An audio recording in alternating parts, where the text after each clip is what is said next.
그럼 본문을 통해서 어떻게 이 내용들이 흘러가는가라고 하는 부분입니다. 이미 마태와 마가복음을 통해서 예수님의 사역의 흐름이 어떻게 되어지는지 여러분 뭐 조금 다르긴 하지만 큰 그림 안에서 여러분 이해하셨던 것 같고요. 자, 마가복음을 통해서 한번 좀 보도록 하겠습니다. 예, 마가복음 1장 1절부터 4절까지는 저자가 이것을 기록한 그 목적과 배경에 대해서 설명하고 있어요. 보통 이가 네? 아, 죄송해요. 내가 말하라고 했나요? 자, 컷 끊고 다시. 저도 지금 배가 부른가 봐요. 편집점 여기. 예. 누가복음 1장 1절부터 4절까지 말씀 보게 되었으면 누가가 이 책에 대한 배경과 기록 목적에 대해서 기록해 놓고 있는 걸 볼 수 있습니다. 근데 이 책의 방향이 어떻게 되는지를 알 수 있는 부분이에요. 자, 우리 중에 이루어진 사실에 대하여라고 하는 것. 이루어진 사실이라는 것은 예수의 구속이라는 것을 크게 볼 수 있겠지만 또 한편으로 이야기하자면 이미 이전에 예언되어졌던 것들이 어떻게 되는 거예요? 성취되어졌다라고 하는 것입니다. 구약부터 예언되어진 것들이 마태복음을 보자면 예수 그리스도의 오심을 통해서 그분의 대속사역을 통해서 성취되어진 것이고 이것은 사실이다. 그 가운데 가장 중요한 건 뭘까요? 기독교의 핵심이 될 수 있는 것.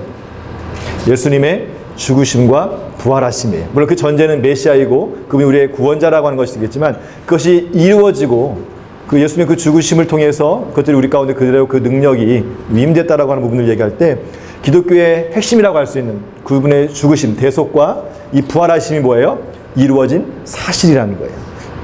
좀 더 광의적으로 얘기하자면 그것을 통해서 하나님 나라가 이 땅 가운데 시작되어졌고 계속해서 무엇입니까? 완성되어져 가고 있다라고 하는 것도 함께 포함되고 있죠. 처음부터 목격제된 말씀의 일꾼 된 자들, 그러니까 복음 전도자라고 얘기할 수 있고 1차적으로는 사도들, 그리고 그 사도와 함께 했던 제자들, 그리고 제자의 제자들이 된다라고 볼 수 있겠죠. 전하여 준 것, 문서화에 있을 수 있고 또는 구전일 수도 있을 것 같습니다. 자, 이걸 가지고 이 책이 어떻게 기록되는지 이해된 부분이에요. 그러니까 이미 예수님이 이루신 그 모든 일들은 이루어진 사실이다. 구약에 있던 예언의 성취뿐만 아니라 그분의 대속사역이 온전히 이루어졌고 그분은 부활하셨다. 고로 그분은 하나님이시고 하나님의 아들이시고 신이시다. 우리의 마땅히 구원할 만한 분이시다라는 것. 그것은 이미 그것을 목격한 사람, 참되다는 것이죠. 팩트, 사실이다. 말씀의 일꾼되지 사도들에 의해서 나한테 전해졌다. 글이나 또는 구전을 통해서.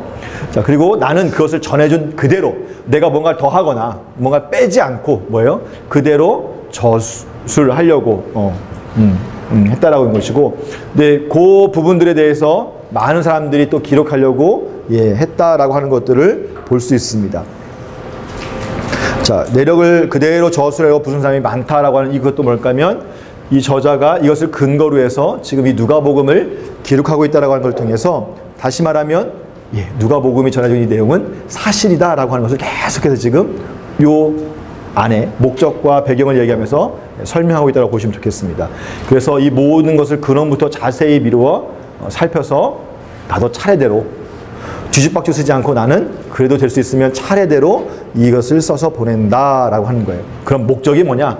이것을 기록한 목적은 한마디예요. 각하 데오비로 당신께서 알고 있는 그 바를 더 확실하게 하는 것. 알고 있는 게 뭘까요? 아, 예수님이 열방의 구원자이시구나, 구주시구나 라고 하는 건 그건 들어서 알고 있어요. 근데 그게 왜 그런지에 대한 것들을 더 자세히 하기 위해서, 그래서 구전으로 통해서 알고 있던 것 또는 복음을 전해서 알고 있던 그 내용들을 내가 더 확실히 믿을 수 있도록 하기 위해서 이것을 씁니다라고 말씀하고 있는 거예요. 그러니까 이 누가복음 전체 책은 뭘까요?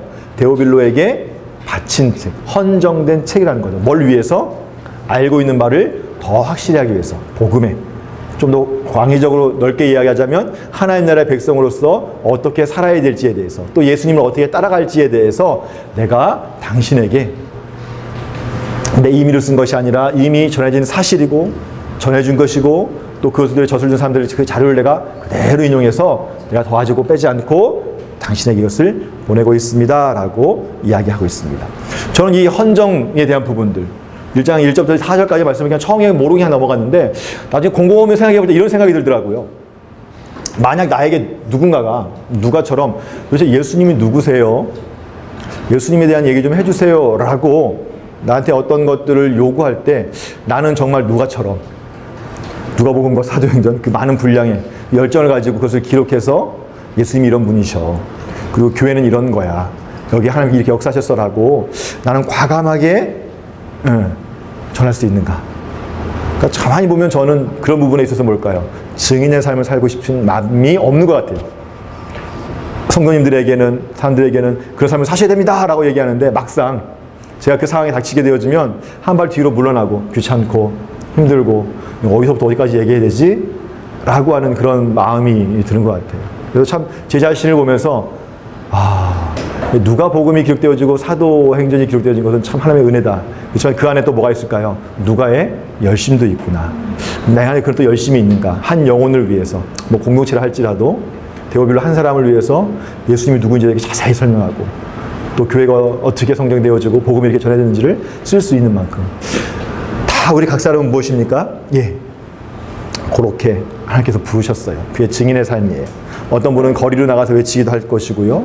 어떤 분은 1:1 양육을 통해서 교회에서 그 일을 감당하실 수 있을 것 같고, 어떤 분은 직장에서 어떤 삶을 통해서 내가 말은 하진 않지만, 글로 표현하진 않지만 그 삶을 통해서, 성경의 삶을 통해서 이런 삶을 살고 계신 분도 저는 있다라고 봅니다. 근데 중요한 건 뭘까요?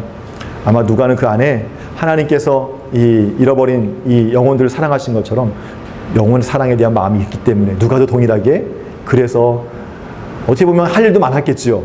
바울 뒤치다거리 할 수도 있겠고, 뒤치다거리 좀 표현 그렇고, 예. 바울을 도와주고 또 조언 전하고 하는 이런 일들도 바쁨에도 불구하고 특별히 이 영혼을 사랑해서 관심을 가지는 게 얼마나 기뻐요. 이렇게 쓰고 있다라는 것. 목적은 이겁니다.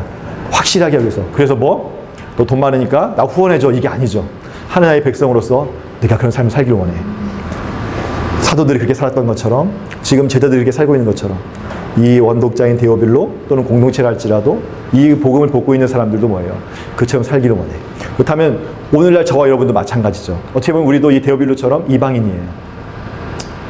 아브라함과 다윗의 자손은 아니잖아요. 그러니까. 네, 활동적으로 이방인이죠. 그렇다면 이 누가복음, 이 외에도 다른 복음서도 마찬가지죠. 성경이 그렇죠.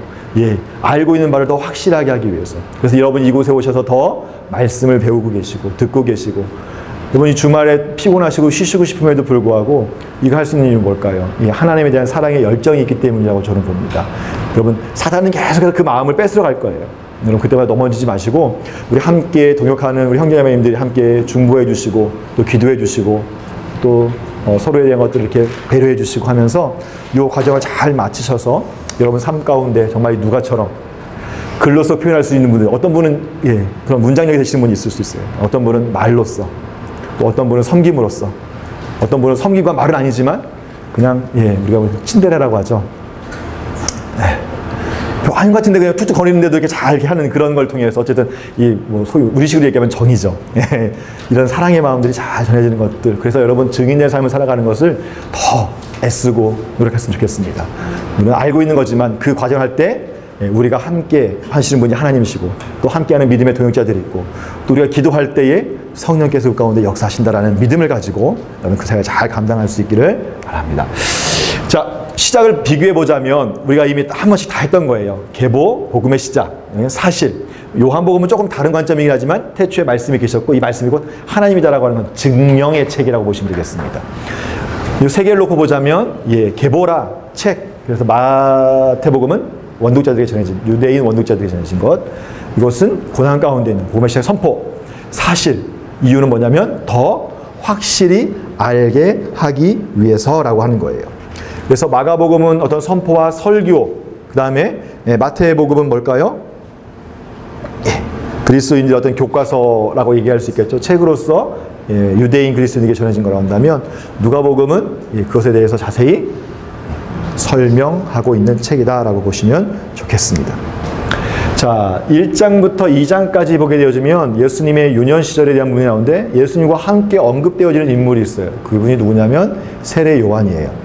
근데 이 전반부에 보게 되어지면 세례 요한과 예수 그리스도가 함께 비교해 보면 같은 패턴으로 언급되어진 걸 볼 수 있습니다. 세례 요한 나오고 예수님 나오고, 세례 요한 나오고 예수님 나오고, 세례 요한 나오고 예수님 나오고, 수태고치부터 시작해서 할례를 받는 거라든지 이런 부분들이 이렇게 서로 이렇게 A, B 교환되는 걸 볼 수 있죠. 때의 언급이 나오고요. 동일하게 때의 언급이 나옵니다. 그 다음에 가문과 요한의 부모를 소개하는 장면이 나오고 예수의 가문과 부모님에 대한 어떤 소개, 천사 가브리엘이 수태고지가 나와요. 그 다음에 요 세례 요한의 사명과 정체성, 예수 그리스도의 사명과 정체성에 대한 언급이 나오고, 여기에 대해서 사가랴의 질문과 천사의 대답, 반면 마리아의 질문과 천사의 대답이 나오죠. 여기 조금 다른 부분이 있어요. 요 세례 요한의 아버지였던 사가랴인데, 사가랴는 믿음이 없는 반응을 보이는 반면, 마리아는 어떻게 보면 여인으로서 굉장히 수치스러운 일이고 불명예스러운 임에도 불구하고 하나님의 뜻이 이것을 순종하는 모습을 볼 수 있죠. 예언을 확실하기 위해서 이 사가랴가 이제 벙어리가 되어지고, 이 마리아는 누구죠? 예, 세례 요한이 이제 잉태되어진 부분을 이렇게 이제 증거로 보게 되어지죠. 엘리사벳이 잉태된 것. 그리고 나서 마지막 이 예언의 성취로서 이제 아이가 임신되어진 것. 그리고 예언의 성취로서 이렇게 예수님 임신되어진 부분들이 이런 패턴으로 나옵니다. 자, 여기 안에 보게 되어지면 일단 이 세례 요한의 부모님이었던 이 사가랴를 보게 되어지면 이렇게 설명하고 있죠. 아비야 반열의 제사장이었다. 그리고 엘리사벳 같은 경우는 아론의 자손이었다라고 이야기해요. 근데 문제는 보게 되어지면 어떻게 보면 제사장인 거잖아요. 근데 제사장인데 문제가 있어요. 뭐냐면 아이가 없다라는 거예요. 근데 지금도 아이가 없으면 그 집안이나 가문 안에 좀 이렇게 걱정이 되는 것처럼, 근데 옛날에 더 심했죠. 대를 이을 수 있는 아들이 없는 거니까. 근데 덕분에 이 사람의 직업은 뭐냐면, 직분은 뭐냐면 제사장이에요. 어떻게 보면 이것은 뭘 얘기하는 걸까요? 유대교를 상징한다고 볼 수 있겠죠. 대표할 수 있는. 그런데 뭐가 없어요? 후사가 없어요. 그럼 뭔가 부족하다라고 하는 거죠. 신실한 유대교를 상징할 수 있는 대표적인 인물이 사가랴이고 엘리사벳이라고 한다면 그 가정에 문제가 있는 거예요. 뭐냐면 다음으로 이어지는 생명이 없는 그 문제가 있는 걸 볼 수 있죠. 명예로운 인물이지만 실제로 보게 되어지면 수치로운 삶을 살고 있는 것. 영적으로 보자면 이스라엘 백성들의 영적 상태가 그렇지 않은가. 하나님 먼저 선택한 선민임에도 불구하고 그 사명을 제대로 감당하지 못함으로 말미암아서 제사장 나라의 그 직분을 지금 뭐예요? 제대로 행하고 있지 못하는 거죠. 예수님 오실 수밖에 없는 상황이 되어진 것이 어찌 보면 이 세례요한의 탄생하기 전에 요 사가랴와 엘리사벳 요 가정에 이 부부 안에 있는 문제가 되지 않을까 생각되었습니다. 자, 반면 예수 그리스도 마리아는 이 사가랴와 그렇게 대표적인 인물이 할 수 있는 명예로운 이 사람과 반대되어지는 부분에도 불구하고 믿음으로써 이것을 성취한 여인을 볼 수 있습니다. 자, 누가복음 전체 안에서 강조하는 게 뭘까요? 여자들이에요. 오히려 남성들보다 여성들이 더 믿음이 있고 더 예수님을 수종들고 따르는 부분들이 있는데, 지금 이 앞에서 처음 세례 요한의 수태고지를 이야기할 때 사가랴의 반응은 이게 가당키나 한 일인가? 라고 하는 것이죠. 마치 아브라함이 이삭을 주겠다 했을 때 못 믿고 사라가 씩 웃었던 것처럼 그런 반응을 지금 보이고 있는데, 실제로 보게 되어진 것들이 성취되어졌고 이것은 결국 여기에 확증이 되어지는 것으로 다시 한번 또 보여지는 걸 볼 수 있습니다. 자, 뒤를 이어서 이제 세례 요한에 대한 또 때가 언급이 있고요. 이제 출생하게 되었어요. 이때 방문자들이 있습니다. 아마 이때 방문자들은 할례를 위해서 방문했던 것 같습니다. 난지 8일 만에 할례를 행하게 되어지고요. 예언대로 이름을 요한이라고 지었어요. 이런 이름이 없었는데 또 이거 뭐예요? 서판에 이제 또 써게 해가지고 또 그때 이제 또 말이 풀리게 되어지고요. 자, 요때 이제 성령 충만함을 받아서 이제 사라가 찬양하게 되어지는 부분이 있고, 사역전에 세례 요한의 삶에 대한 부분이 언급되어집니다. 자, 요와 끝나고 나서 똑같이 예수 그리스도 뭐예요? 때의 언급이 나오고요. 그 다음에 예수 그리스도가 탄생하게 되어지고 방문자들, 목자들이 이제 방문해서 그걸 수행하는 것들, 그 다음에 유대교의 전통에 따라서 할례를 행했다라는 거죠. 그러니까 여기 안에 보게 되어지면 예수님이 뭐예요? 로마의 법도 쫓아가지 않지만 유대교의 어떤 전통, 율법도 깨지지 않았던 거니까 모든 법을 다 지키고 있는 모습들로 보여지고 있습니다. 그 예언대로 이름을 예수라 한다. 그리고 사역자의 미래에 대해서 예언의 성령 충만한 부분들에 대해서 시므온이라든지 안나 선지자가 성령 충만해가지고 예수님의 사역에 대한 것들을 이렇게 예언하는 장면들이 나오는 걸 볼 수 있습니다. 그리고 예수님께서 어떤 삶을 사셨는지에 대한 부분들을 쭉 언급하고 있는 걸 볼 수 있죠. 자, 또 보여드리면 세례 요한의 사역과 예수 그리스도의 사역도 뭐예요? 동일한 패턴으로 이렇게 언급되어지고 있는 걸 볼 수 있습니다. 그럼 왜 전반부에 이렇게 세례 요한과 예수 그리스도 두 사람을 비교해가지고 비슷하게 이 일들을 기록하고 있을까라고 하는 부분이에요. 이렇게 보면 알 수 있겠지만 물론 이제 엘리야, 그 다음에 메시아라고 하는 어떤 순차적인 부분도 있을 수 있겠고, 또 하나는 뭐냐면 AD 한 60년대 이때 보게 되면 세례 요한 추종자들이 여전히 있다는 걸 볼 수 있어요. 여러분 사도행전을 보게 되었으면 동일하게 그 부분이 나오거든요. 복음을 전했을 때에 어떤 사람은 세례 요한의 세례밖에 모르는 거예요. 그러니까 성령 세례인 것도 모르고. 그래서 뭐예요? 사도 바울이 다시 가르치고 해서 세례를 받게 하는 것. 아볼로도 마찬가지였죠. 그러니까 이런 것들 통해 볼 때 아마 세례 요한의 이 제3의 권세들의 이 부분들은 이미 디아스포라 유대인들에게 많이 알려져 있었고 또 그를 추종하고 따르는 사람들도 많았다는 걸 볼 수 있어요. 근데 더 중요한 건 뭐냐면 뒤에 이제 언급하고 있는 것처럼 세례 요한은 주 앞에서 큰 자예요. 근데 예수 그리스도는 그냥 큰 자. 한마디 말은 뭘까요? 누가 더 크다? 예수 그리스도가 더 크신 분이다. 물론 이분은 주의 길을 예비하시는 분이고 예수 그리스도는 그걸 완성하시는 분이죠. 구원자. 당연히 하나님 아들이시고 그런 부분에 있어서 세례 요한을 추종하는 사람들에게 또는 그것을 더 이렇게 좋게 여기는 사람들에게 그렇지 않다라고 하는 또 의미도 줄 수 있지 않겠나라고 우리가 한번 생각해 볼 수 있을 것 같습니다.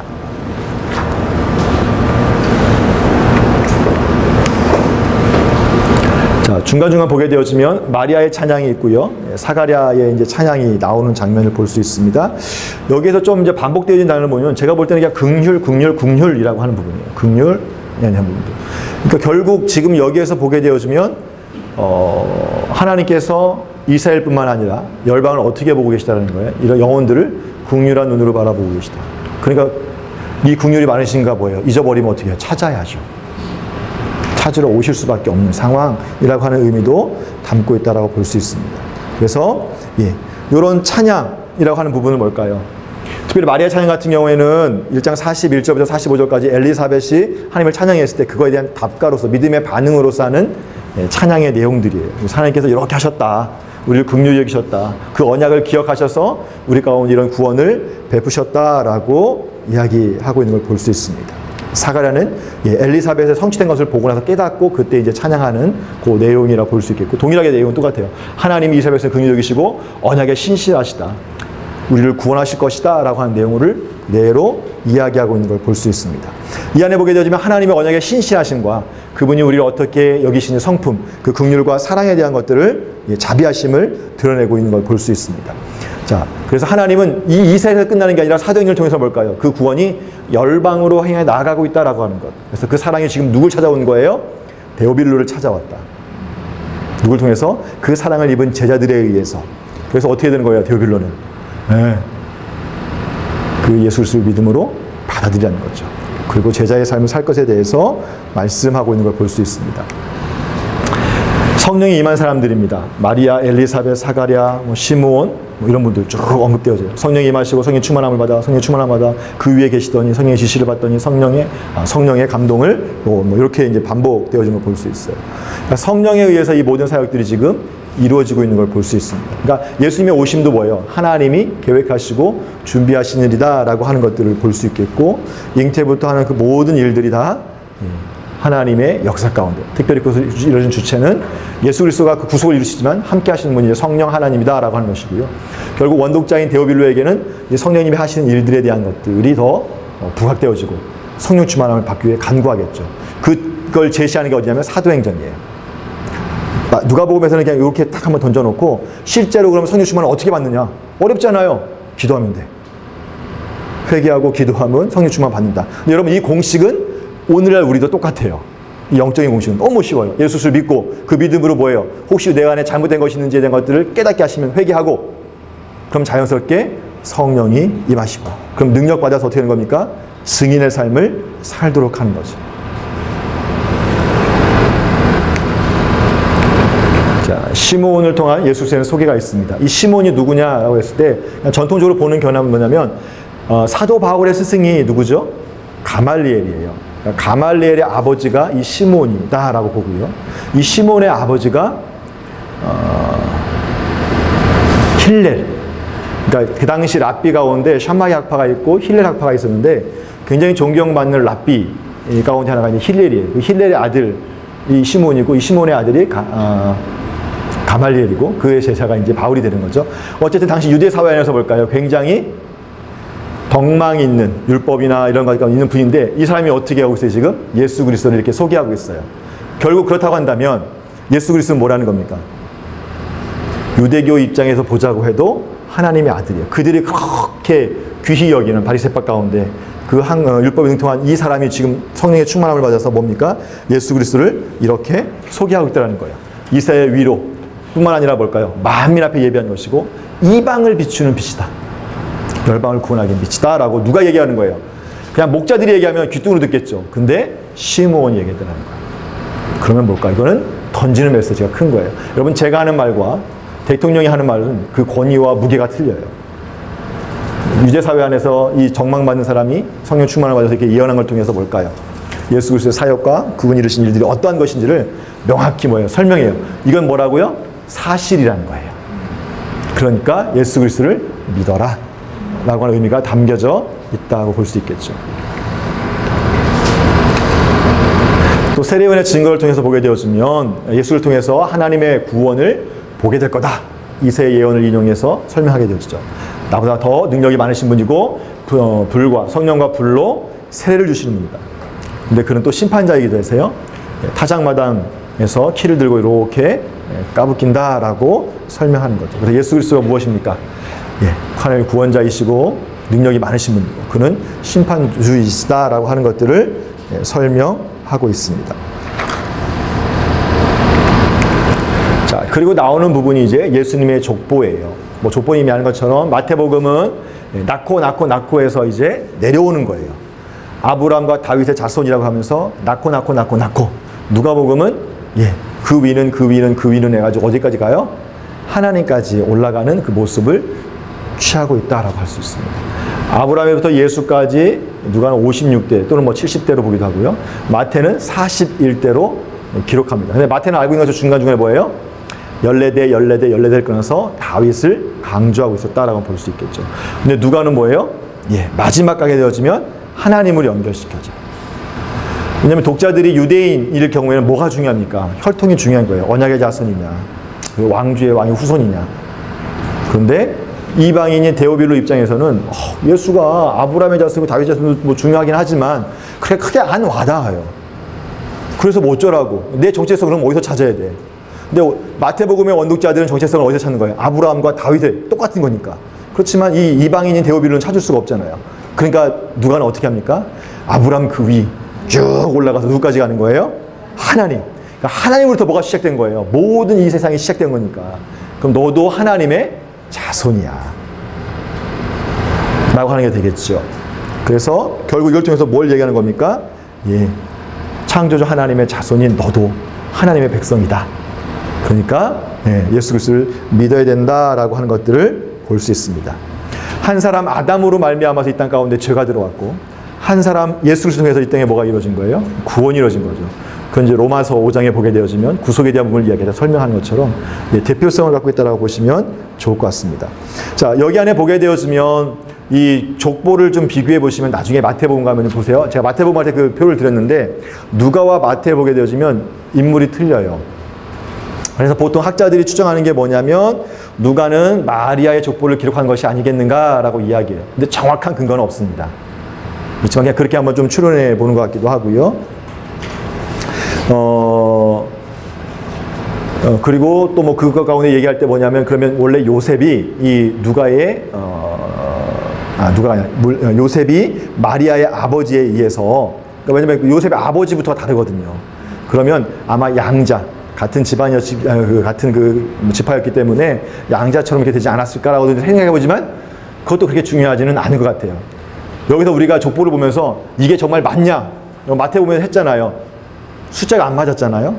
근데 그 족보는 그냥 의미를 던져놓고 대신 전하고 싶은 것은 14대. 이것도 마찬가지예요. 이름을 쭉 얘기하지만 이게 정말 맞냐? 이게 마리아의 계보냐 아니냐? 증거 자료가 없기 때문에 정확히 우리가 추정만 할 뿐이지 잘은 없어요. 근데 중요한 건 뭘까요? 맨 마지막 갔더니 하나님 나오더라. 그건 명확한 거예요. 의도가 뭔지. 왜냐하면 이방인이기 때문에 하나님으로부터 출발되어졌다라고 하는 여기에 더 우리가 관심을 갖는 게 좋아요. 근데 제가 처음에 잘 모를 때는 사람 이거 보면서 역대기 찾아보면서 왜 안 맞지? 이거 뭐야 이거 성경이 왜 하나도 안 맞아? 역대기에서 기록한 것도 안 맞고 이게 뭐야 족보가 왜 이렇게 이게 다 가짜 아니야? 뭐 누가 짜집기 한 거 아니야? 이런 게 믿음 없는 소리입니다. 그 당시에 표기할 때는 이게 팩트는 아니냐? 순서가 맞냐? 오늘처럼 이런 기록 방식이보다는 그것이 갖고 있는 의미 전달에 좀 더 많은 것들을 부여했어요. 그렇다면 여기에서는 맨 마지막에 나오는 하나님, 요게 중요한 의미를 갖는다라고 여러분이 보시면 좋겠습니다. 자, 그리고 나서 이제 예수님께서 시험을 받는 장면이 나와요. 시험 1, 2, 3인데 요 2, 3가 이제 마태복음에서 이제 바뀐 거죠. 자, 하나님의 아들, 하나님의 아들. 물론 이제 마태복음에서 보게 되면 맨 마지막에 보여주면 경배에 대한 부분들을 말씀하시고 그 경배가 끝날 때 뭐가 나오냐면 4장 11절 보게 되어지면 시험을 마치자 누가 나오냐면 천사가 와서 수종 들어요. 마치 왕이 끝났어. 그러니까 뭐예요? 천사가 와가지고 이렇게 옆에서 하는 것처럼 그런 어떤 왕의 모습을 보여준다면 누가는 그렇게 하지는 않아요. 근데 중요한 건 뭐예요? 제가 볼 때는 하나님의 아들과 하나님의 아들 사이에 요 경배가 들어가 있다라고 하는 것도 우리가 볼 수 있겠죠. 그래서 뭘까요? 모든 세상이 지금 천하를 지배하고 있는 건 누굽니까? 로마 제국이죠. 그러니까 로마가 세상을 지배자같지만 실제는 누가 지배자일까요? 하나님이. 그렇죠. 모든 세상이 로마 제국이 통치해 있는 것이 아니다. 하나님의 나라가 있다. 물론 그 로마 뒤에는 또 뭐가 있겠습니까? 사단이 통치하고 있다는 것도 영적으로 또 상징하고 있다고 볼 수 있겠죠. 그럼 우리의 충성의 대상은 누구일까요? 로마 제국, 또 그 뒤에 있는 사단이 아니라 진정한 통치자이신 하나님이시다라고 하는 것도 이 안에 담겨져 있다라고 보시면 좋을 것 같습니다. 자, 그럼 갈릴리의 어떤 사역을 보시면 좋을 것 같아요. 이미 다른 복음에서 살펴봤던 것처럼 인자가 기적을 통해서, 표적을 통해서, 치유를 통해서, 귀신을 낫고 안식일의 병자 고침을 통해서 능력을 보여주십니다. 그러면서 중간중간 가르침들을 말씀하세요. 근데 여전히 어떤 일들이 있죠? 사람들이 이해하지 못해요. 거부한 일들이 반복되어지는 걸 볼 수 있습니다. 자, 예수님이 설교하셨는데 사람들이 이 신의 선포를 듣고 너무 놀랍다라고 하는데 뭐예요? 믿지는 않는 거죠. 자, 안식일의 회당에서 예수님께서 가르쳤습니다. 아까 얘기했던 것처럼 신화를 선포하셨어요. 이 말은 뭐냐면 메시아가 예언했던 메시아 왕국은 뭐냐면 이렇게 가난하고 억눌리고 눌린 자들이 자유롭게 풀어지는 하나님의 나라다. 메시아 왕국을 확 선포했어요. 이게 오늘 응했다. 했더니 사람들이 다 뭐예요? 기히 여겨요. 근데 요셉 아들 아니야? 뭐 나중에 뭔가 선한 게 나겠니? 라는 반응이죠. 그랬더니 사람들의 마음을 아시고 내가 만일 메시아라면 우리가 들으면 가버나움에 행한 기적을 내 고향에서 해보라 라고 이제 사람들이 이렇게 막 얘기하는데 이미 그들이 믿지 않고 있는 걸 예수님께서 아신 거예요. 그래서 선지자 고향에서 환영받을 자가 없다라고 말씀하시고 그러면서 예를 든 게 누구냐면 사렙다 과부와 엘리야 시대의 수리아의 문둥병이었던 나아만을 이제 예로 드는 거예요. 이 사람들은 어떤 사람입니까? 이방인들의 둘 다. 근데 어땠어요? 하나님을 믿었죠. 그 사제자들을 믿었잖아요. 이걸 통해서 이제 보여주고 있는 게 뭘까요? 이 유대인들은 과거, 옛날 엘리야 시대부터 뭘까요? 악했다. 하나님의 선지자를 어떻게 했어요? 멸시하고 천대했죠. 그러니까 하나님을 거부한 거라고 볼 수 있겠죠. 두 번째는 뭘까요? 그래서 선지자들이 어디를 향했다? 이방으로 향했다. 그 대표적인 예가 바로 이 사렙다 과부, 시돈에 있던 그 과부가 되겠죠. 그리고 나아만, 수리아 사람 나아만이 은혜를 입은 게 어떻게 해요? 이스라엘 백성들이 자꾸 하나님의 사자들을 거부하니까 이방으로 가고 있다라고 하는 것들을 볼 수 있어요. 더 나아가서 이들은 어떻게 했습니까? 하나님을 믿고 섬겼다라고 하는 걸 볼 수 있어요. 그래서 하나님의 은혜를 경험했죠. 병을 낫는 거라든지 식량이 떨어지지 않는다는 거지. 자, 이걸 통해서 지금 뭘 보여주고 있는 거예요? 하나님은 유대인뿐만 아니라 이방인, 열방도 사랑하신다라고 이야기하는 거예요. 예수님 그의 사역 안에서 이것들을 말씀하는 거죠. 그랬더니 사람들이 어떻게 해요? 화가 나죠. 왜? 그들의 인식 안에는 뭡니까? 이방인들은 구원받지 못할 저주받은, 그래서 지옥의 부지깽이 같은, 땔감으로밖에 쓸 수 없는 정말 멍멍이 같은 그런 존재들인데 예수님이 이 뉘앙스를 보니까 뭐예요? 지금 우리 욕하고 이들이 낫다라고 얘기하고 이방인 구원이 있다니까 참남한 거예요. 그래서 어떻게 합니까? 낭떠러지를 끌고 가서 밀쳐서 떨어뜨리려 하는 거예요. 쉽게 말하면 뭐예요? 돌로 쳐 죽이려고 하는 거죠. 그렇게 어떻게 합니까? 예수님을 배척하고 있는 걸 볼 수 있어요. 그랬더니 예수님께서 호련히 뭐예요? 그들 사이로 슉 지나가십니다. 어떤 모습인지 모르겠지만 그냥 제가 상상한 거는 뭘까요? 막 하는데 그냥 쑥. 너무 좀 만화 같은 얘기인가요? 그러지 않았을까? 그냥 표현은 그렇지만. 자, 가버나움에도 사역하십니다. 날짜는 언제예요? 안식일이에요. 예수님의 사역이 주된 또 안식일에 이런 것들을 쭉 이루는 건 뭘까요? 예수님께서 안식일의 주인이라는 것이고 참된 안식이 무엇인가를 보여주는 거예요. 참된 안식은 4장 16절 이야기했던 것처럼 희년이 완성되어지는 거죠. 안식의 이유는 뭘까요? 제가 마태복음 때 한번 설명했던 것 같습니다.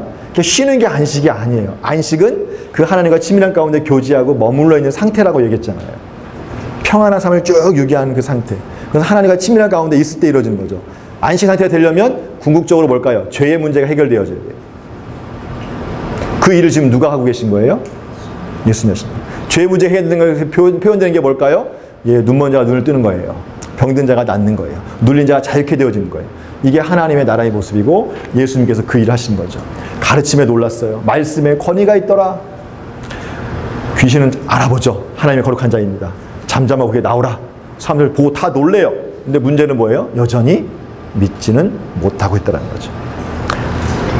베드로 장모도 마찬가지로 열병을 꾸짖어서 치유케 하는 그 장면을 볼 수 있습니다. 자, 가르침을 강조하고 있죠. 헬라 입장에는 보자면, 이방 입장에서 보자면 가르침이 더 메리트 있게 다가오기 때문에 그렇습니다. 온갖 병자들 다 치유하셨어요. 해질 무렵에 다 데리고 났어요. 왜 해질 무렵에 나왔을까요? 안식일 끝나는 부분이니까 사람들이 이제 안식일 때문에 못 나오다가 이제 더 이제 데리고 나오는 거죠. 일일이 그 위에 손을 다 얹으셨어요. 자, 귀찮다. 선생님 능력 많으시잖아요. 여기 다 일일 앉아. 나와라! 탁 하면 되는데 그렇게 하지 않고 일일이 그 위에 손을 얹으사. 어떤 모습일까요? 보기에.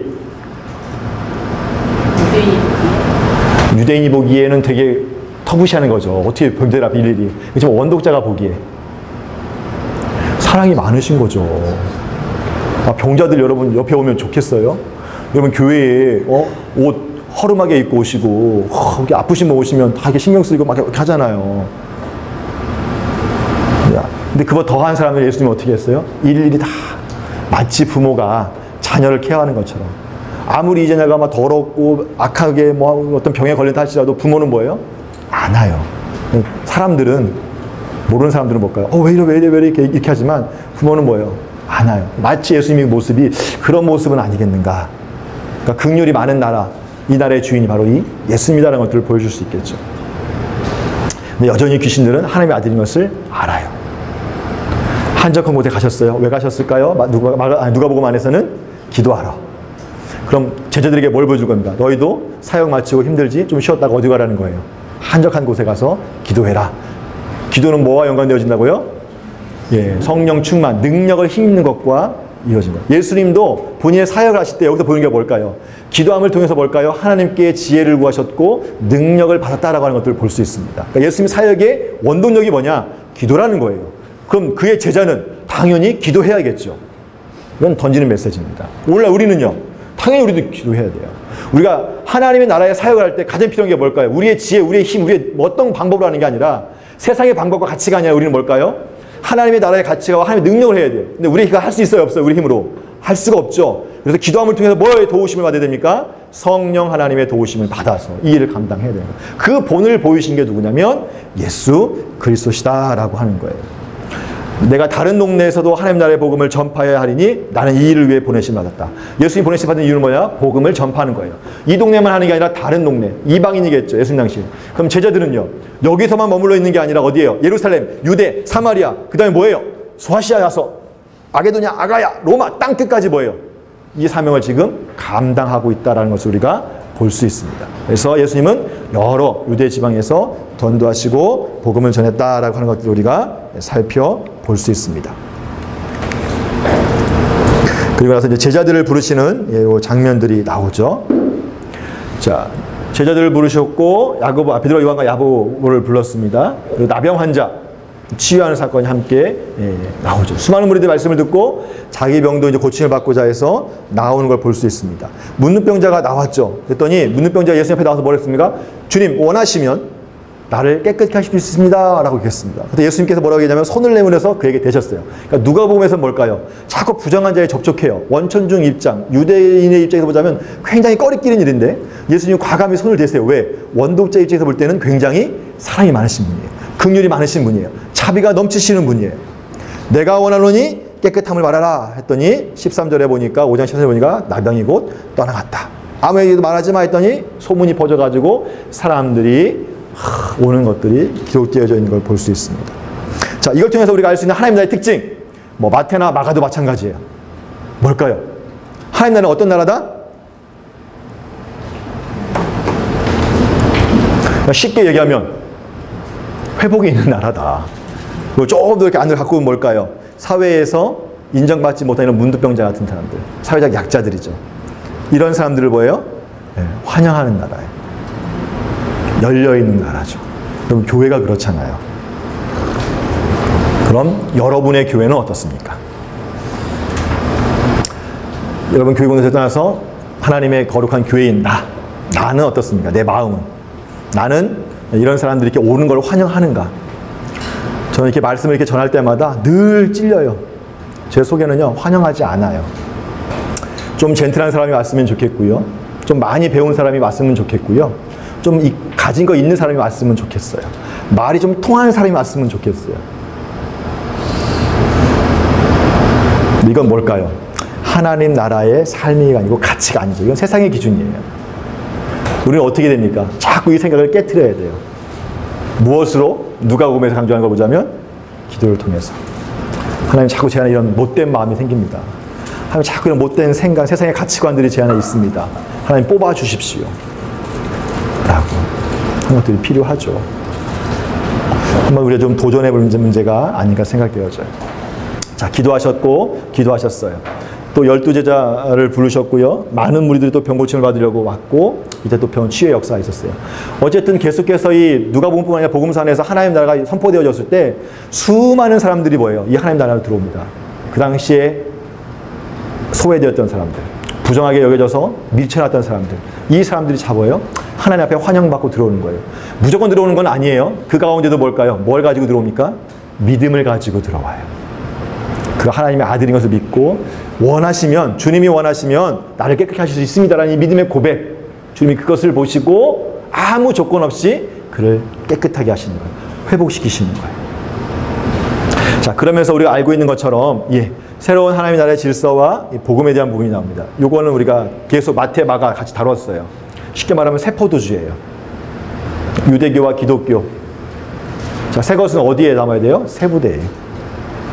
왜냐하면 이 낡은 부대인 유대교 안에 와서 예수님께서 그 율법에 대해서 새롭게 완성시키시고, 마태복음에서는, 또 마가복음에서는 그 율법이 무엇인가 정확히 삶을 통해서 보여주시다고 한다면 이들은 어떻게 합니까? 그거를 받아들이지 못하고 있는 걸 볼 수도 있어요. 특별히 이 안에 뭐가 있습니까?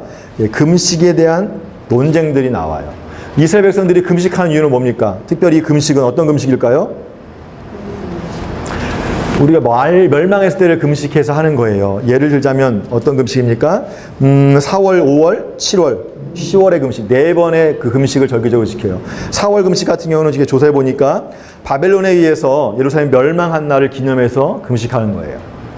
그리고 5월 금식은 성전이 회파된 날. 그 다음에 7월 금식은 그때 유대 총독이던 그달랴가 암살당해서 유다가 완전히 멸망한 날이거든요. 그날을 기념해서.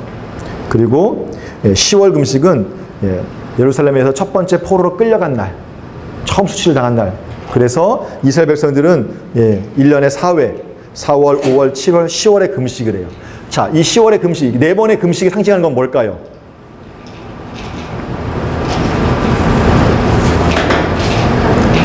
뭐 심판도 있겠지만 이스라엘 백성이 금식하면서 어떻게 기도할까요? 하나님, 우리가 잘못했습니다 라는 게 취지에 맞겠죠. 근데 그들의 속마음은 어땠을까요? 하나님, 우린 잘못한 거 없는데 왜 금식, 이런 뉘앙스지 않을까? 왜냐하면 이게 스가랴서에 보게 되어지면 니네 금식 그쳐라 라고 얘기해요. 메시아가 얘기하면 왜? 그 금식이 진짜 참된 금식이냐? 이 심판이라는 것은 그들이 하나님의 언약을 저버렸기 때문에, 언약 백성으로 삶을 살지 못했기 때문에 신명기법에 의해서 뭐예요? 언약적 저주가 임해서 심판을 받은 거예요. 근데 이 심판을 내리시면서도 하나님의 목적은 뭘까요? 완전 버리신 게 아니라 다시 회복되기를 원하시는 게, 수많은 이사야서나 미가서나 예레미야나 선지자들 가운데 보게 되면 다시 돌아올 거야. 회복시킬 거야. 단지 뭐예요? 니들 마음을 좀 돌이켰으면 좋겠어요. 근데 그 예언대로 시즌이 차가지고 다시 포로로 귀환해야 하는데 이들이 지킨 건 뭐냐면, 나라 멸망했어. 그럼 그걸 생각하면 뭘 할까요? 우리가 하나님의 율법을 어겼기 때문에 망했어. 그럼 지금 현재 우리의 삶 가운데 다시 이 율법을 지키자. 하나님의 그 정신을 지키자. 하나님의 백성들의 삶을 살자라고 해야 되는데 그들의 삶은 엉뚱해요. 바벨론 포로에 돌아왔음에도 불구하고 여전히, 나중에 여러분 에스라와 느헤미야를 통해서 보시면 여전히 또 죄 가운데 있어요.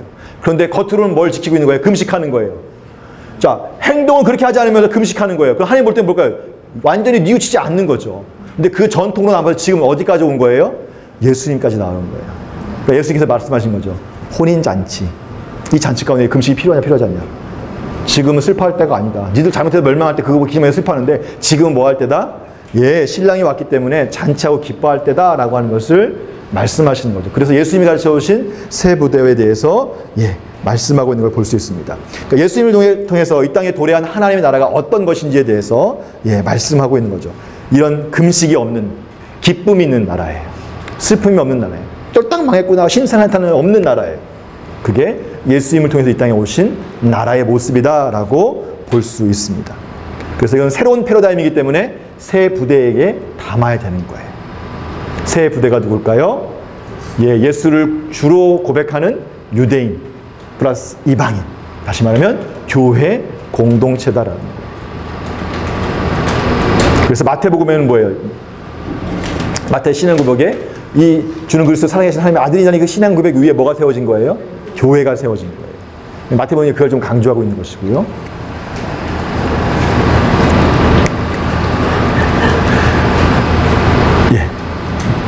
자, 그 다음에 이제 6장 17절부터 36절까지 보게 되어지면 우리가 평지수훈이라는 표현을 써요.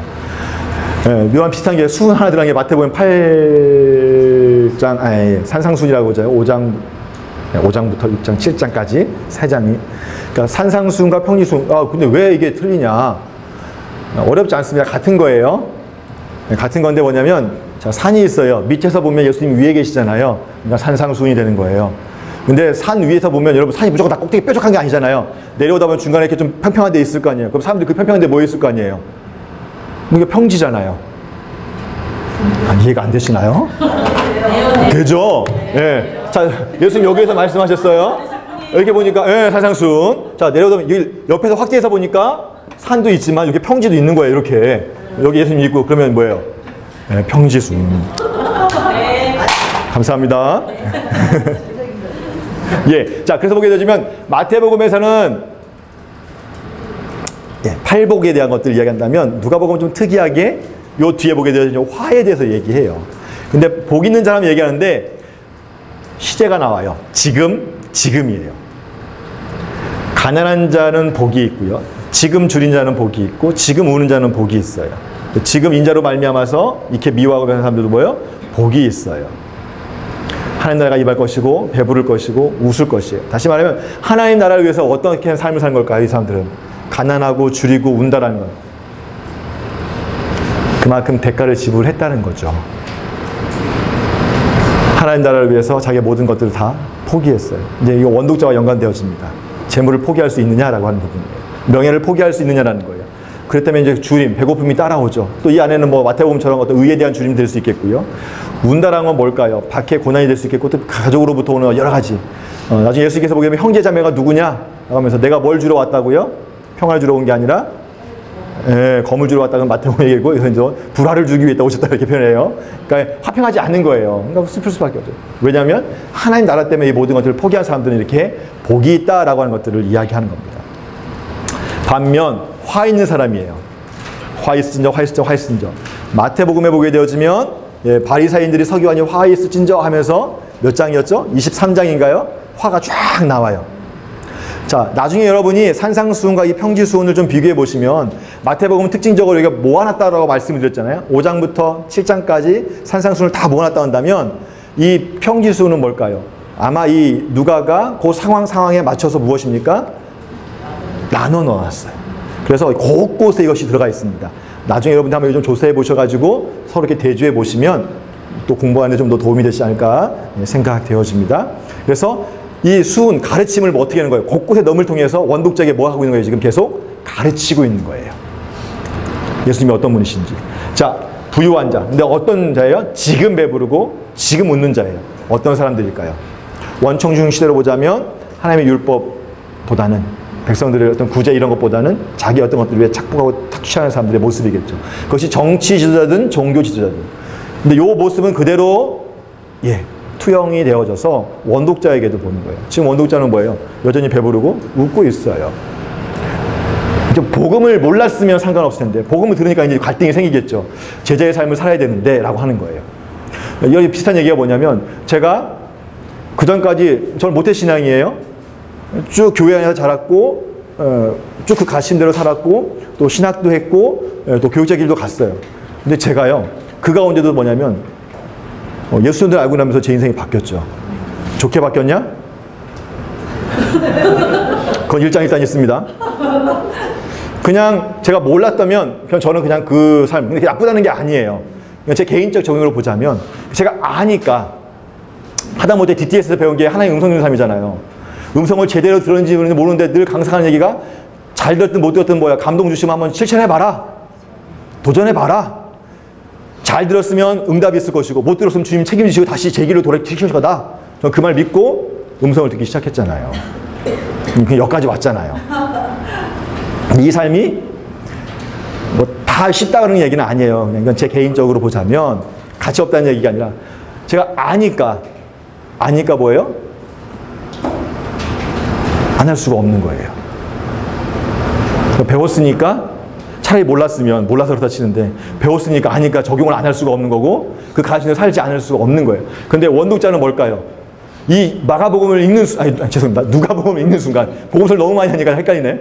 자, 누가복음을 읽는 순간 뭘까요? 나 지금 배부른데? 나 지금 웃고 있는데? 내가 하나님 나라를 위해서 어떻게 해야 되지? 라고 하는 도전이 있을까요? 없을까요? 있지요. 가족으로부터 따돌림 당해야 되는 그런 고민이 있을까요? 없을까요? 있지요. 아니 같은 믿는 저도 집에서부터 이렇게 살 때 너는 왜 그렇게 사냐? 제가 목회하다가 담임 목회하다가 이제 교회에서 잠깐 내려놓고 이제 SBS 하러 왔다가 지금 10년 아니 9년 가까이 지금 제주에 머물고 있거든요. 부모님 볼 때는요. 처음에는 아 그래 뭐 배우러 간다니까 그래 1년 봐줄 수 있어. 이게 처음에 갈 때는 그거 마침 저 돌아갈 거예요 다시. 근데 또 기도해 봤더니 또 그런 감동이 없으셔가지고 배운 대로 해야 되잖아요. 힘들어도 쭉 지금까지 왔어요. 그러면 명절마다 집에 가기가 참 그래요. 그리고 전화하기도 그래요. 왜? 초창기에는 계속 그랬어요. 언제 올라올래? 보기만 하면 언제까지 있을래? 너는 그렇다 치더라도 애들은 생각해야 되지 않겠냐? 똑같아요. 무슨 제가 이뿐만 아니라 모든 삶이 다 그렇게 똑같아요.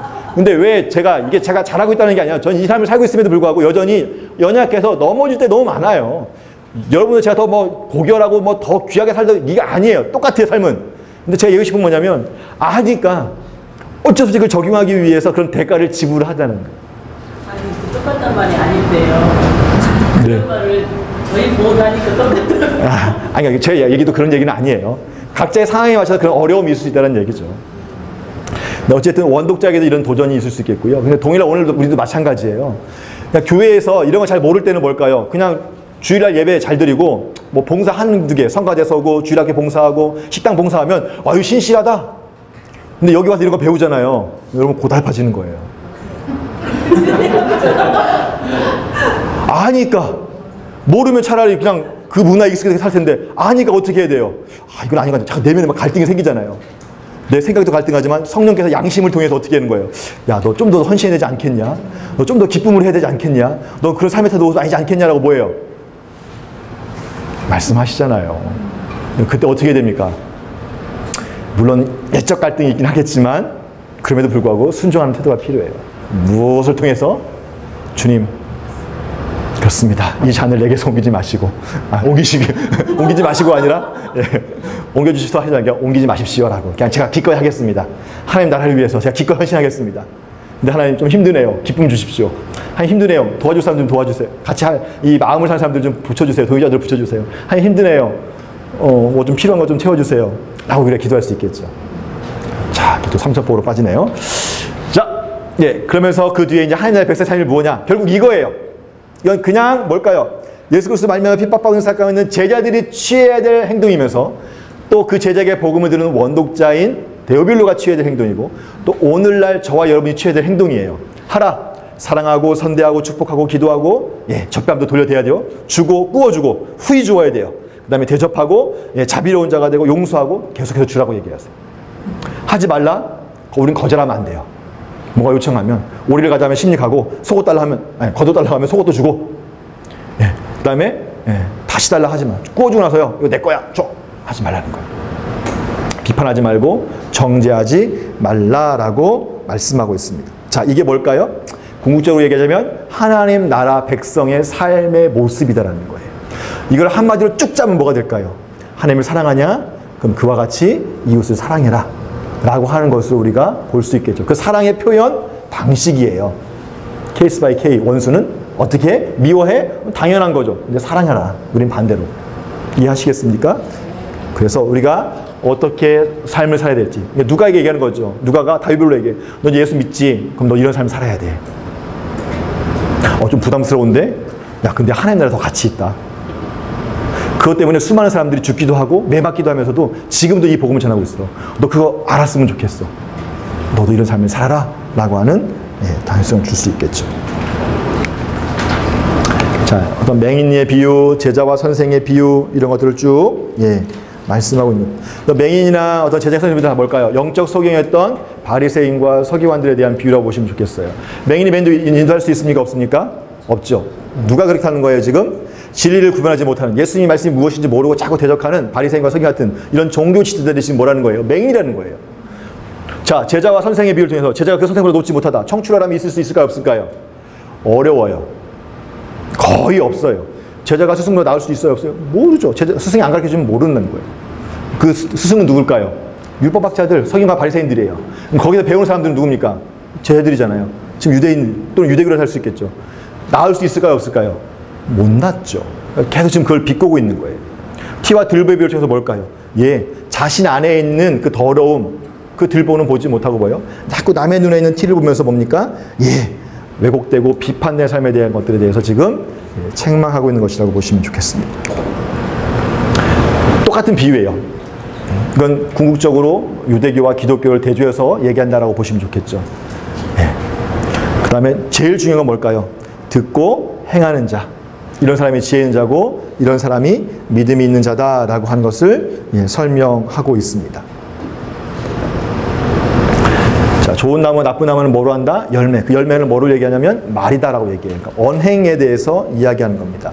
그래서 네 번째, 다섯 번째 이 비유는 결국 무엇입니까? 믿음을 어떻게 실천할 거냐라고 하는 거예요. 복음을 들었냐? 그럼 뭐야? 너의 삶을 바꾸어야 된다는 거예요. 말과 행동을 바꿔야 되는 거예요. 그래서 듣고 행하는 자가 되어야 된다라고 얘기하는 거예요. 결국 왕도자에게도 뭘까요? 그대로 믿었죠. 너 복음서 읽었지? 이제 믿었지? 그럼 어떻게 해야 돼? 너의 삶을 바뀌어야 돼. 너의 삶에 가치 없고 네가 최우선을 여겼던 것들 다 내려놓고 이제 주님이 그 자리에 있어야 된다. 하나님의 백성으로 그 삶을 살아야 돼.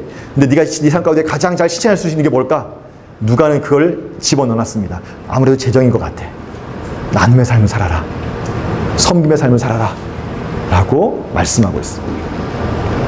자, 7장의 내용들을 보게 되어지면 쭉 사건들이 나옵니다. 자, 여기 보게 되면 사역의 대상들이 있어요. 자, 제가 빨간 걸 표시했습니다. 내용은 여러분이 쭉 한번 읽어보시면 되겠고요. 이방인 백부장, 믿음이 좋아요, 안 좋아요? 겁나 좋습니다. 주무시지 마시고, 눈 뜨시고. 자, 여인, 이분도 겁나 좋으신 분이에요. 크게 좋으신 분. 자, 그 다음에 보게 되어지면, 맹인, 안징맹인, 나병, 귀머거리 환자, 죽은 자, 가난한 자, 이런 사람들이 확 왔어요. 치유함을 받았습니다. 자, 그 뒤에 또 보시게 되어지면, 세리와 죄인이 나와요. 그 다음에 죄인이 여자, 물론 이제, 여기 이제 두 개 대조가 이루어지긴 하지만, 빨간 구렁에 보면, 이때 당시에 뭘까요? 이방인. 원래 사람들 입장에 보자면 밖에 있는 사람들이에요. 여인, 특별히 과부예요. 남편이 없어요. 그럼 또 아웃사이더예요. 맹인, 안증맹인, 나병 환자, 귀머거리, 죽은 자, 또 이제 가난한 자, 뭐 이런 데를 보면 다 부정하게 여기고 사회적으로부터 약자들이라 볼 수 있겠죠. 세리와 죄인도 마찬가지고 또 여기 죄인 여자도 마찬가지예요. 근데 이들의 반응은 무엇입니까? 다 믿음이 당시 사회에서 어떤 비주류로 여겨지는 사람들인데 이 사람들이 다 하나님의 말씀을 듣고 예수님 앞에 믿음으로 나아왔어요. 그랬더니 뭘 입었어요? 긍휼하심을 입었어요. 이게 뭐라고요? 하나님 나라예요. 하나님 나라는 믿음으로 오는 사람을 뭐예요? 누구든지 다 받아주린다는 거예요. 초청도 하시고 수용도 하신다는 거예요. 여기에 차별이 없어요. 근데 오직 요 30절에 나오는 바리새인과 요 양반들은 어떤 분들이에요? 받아들이지 못하는 사람들이죠. 특별히 30절 말씀 보게 되어지면 오직 바리새인과 율법사들은 세례를 받지 아니한지라 스스로 하나님의 뜻을 저버리니라 하면서 이 세례 요한의 세례, 죄사함의 세례를 받지 않았다는 거예요. 이 말은 뭐냐면 난 죄진 거 없어. 세례 요한이 광야에 외쳤을 때 많은 사람들이 뭐예요? 망신을 가짜로 느끼고 나 죄진 거 있는 것 같아. 그래서 뭐예요? 그 앞에 나가서 죄사함의 세례를 받았어요. 근데 서기관과 바리새인들은 야 우리가 그동안 율법을 어떻게 지켰는데 난 죄 없다. 근데 그 속으로는 뭐예요? 엄청 썩어 있는 거죠. 그래서 그들이 어떻게 된 겁니까? 하나님 나라에 뭐예요? 들어오지 못해요. 문이 열려 있고 이미 초청장을 다 보냈음에도 불구하고 뭐예요? 그 초청 부르심에 응답하지 않기 때문에 들어가지 못하는 거예요. 그러나 이 사회적 비주류였던 이 약자들은 뭡니까? 믿음을 가지고 하나님 앞에 과감히 들어오는 거예요. 초청했을 때 이 안에 들어오는 것. 특별히 이 백부장 같은 경우는 어떻습니까? 이 원독자와 동일한 이방인이잖아요. 그 이 믿음을 더 본받들어 가는 어떤 모범의 대상이 되지도 않을까라고 볼 수도 있겠죠. 자, 그럼 하나님 나라의 가족들은 누구냐? 쉽게 말하면 누구예요? 예, 말씀을 듣고 행하는 사람들. 이 사람들이 나의 모친과 동생들이다 라고 얘기합니다. 그러면 뭐예요? 주나 우리 아버지, 예수 우리 형제 핵장에 있는 것처럼 우리가 예수를 믿는 그 순간 하나님의 자녀가 되어졌다라고 하는 것들을 볼 수 있겠죠. 그러면서 그 중간에 뭐가 있습니까? 비유, 씨 뿌린 자의 비유와 등불의 비유가 나와 있는 것들을 우리가 살펴볼 수 있습니다. 예.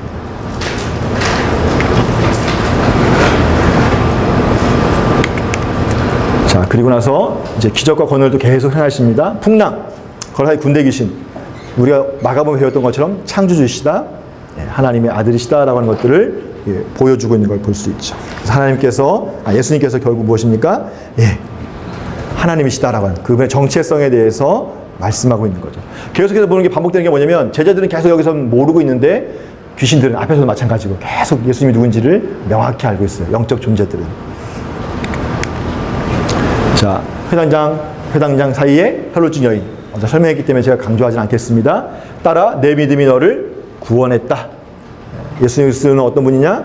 하나님의 아들이실 뿐만 아니라 창조주이시고 또 치유하시는 능력이 주시고 더 나아가서 뭘까요? 죽은 자를 돌아오게 하는 생명의 주시다라고 하는 것들을 이 기적을 통해서 원독자에게 전하고 있습니다. 자, 제자 훈련이 있고요. 제자 훈련에 대한 부분을 하고 그 중간에 누구인가라는 거 오병이어에 대한 부분들이 있습니다. 자, 이런 사건들의 내용을 통해서 이제 설명할 수 있는 건 뭐냐면 제자와 제자 훈련 요 사이에 광야에서 있는 메시아 왕국의 축제라고 하는 부분 제가 마태 마가 설명했기 때문에 더 설명하지 않겠습니다. 보라세일이라는 찬양이 있는 것처럼 이사야에서 메시아 왕국이 회복되어지면 이사야서 35장이나 43장에 메시아 왕국이 뭐냐면 광야에 막 길을 내고 막 샘이 솟아나고 하는 이런 모습들 이게 바로 지금 오병이어 뒤에 나오면 칠병이어 뭐 이런 축제를 통해서 계속해서 메시아 왕국의 모습들이 이루어지는 거죠. 한마디로 말하면 뭘까요? 축제의 장소이고 기쁨의 장소일 뿐만 아니라 생명이 공급되어지는 곳. 이게 뭐다? 메시아 나라, 하나님의 나라의 모습이다라고 하는 것을 보여주고 있다고 보시면 좋겠습니다. 자, 여전히 제자들이 무지해요. 그런 제자들을 놓고 예수님은 또 하나하나 또 차근차근 가르쳐 주시는 걸 볼 수 있어요. 변호 사건 때 자기들이 무슨 말 하는지 아무도 몰라요. 그다음에 제자들이 귀신을 내어쫓지 못하는 것을 보고 믿으면 패역한 세대여 네가 얼마나 너희와 함께 하겠냐라는 책망을 듣습니다. 두 번째 순환 예고할 때 이 말씀을 듣지 못하고 숨기지 못한 깨닫지 못하게 해서 숨기게 되어진 부분들 그냥 여전히 뭘 예수님이 어떤 분인지 모르니까 뭐예요? 다투고 있는 거예요. 또 예수님께서 어떤 것이 제자의 삶인지 마가복음에 다루었기 때문에 겸손한 자이고 영접한 자 그 다음에 또 시기의 모습이 나와요. 어떤 사람이 우리와 함께 하지도 않는데 예수 이름 가지고 귀신 내어쫓네요. 좀 금하게 해주세요 라고 얘기하는 거죠. 이 모습도 뭘까요? 예수님 제대로 알기 전에 예수님의 제자들의 모습은 마치 유대교와 같은 거예요. 우리만 구원받았어. 예수 이름으로 귀신 내어쫓아서 그 사람을 자유케 하면 뭘까요? 나를 반대하는 자가 아니지 않냐. 그냥 놔두라. 근데 편협한 제자들의 이 마음, 이것은 유대교를 상징한다고 볼 수 있을 것 같아요. 근데 우리 안에도 이제 그런 마음들이 가만히 보면 있죠. 우리 교회만이 어디 있습니까? 다 하나님의 교회인데. 우리 교단만, 우리 구역만 같은 교회 안에서도 선의의 경쟁은 참 좋은 것 같은데 이제 이게 조금 가다 보면 여기에 뭐가 생길까요?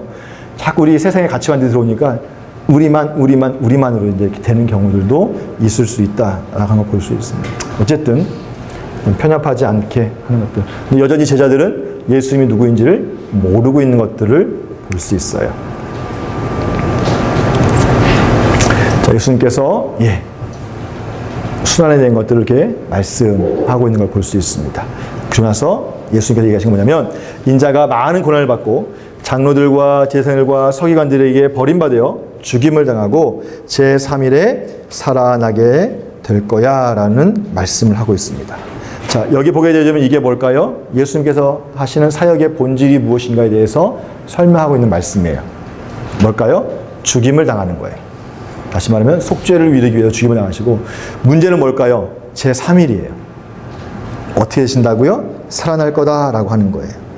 그러니까 예수님의 사역이 뭐냐, 본질이 뭐냐, 왕으로 오셔가지고 막 사람들한테 대접받고 하는 화려한 이것이 아니라 무엇을 이루기 위해서?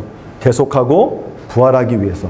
다시 말하면 영혼을 구원하기 위해서 무엇입니까? 이 땅에 오신 것이다. 그러니까 정치적 메시아가 아니다라고 하는 것들도 이 안에 담겨져 있다는 거죠. 죄인들을 위해서 자기를 희생하시는 사랑이 많으신 분이다라고 하는 것이 이 예수님의 고백 안에 담겨져 있습니다.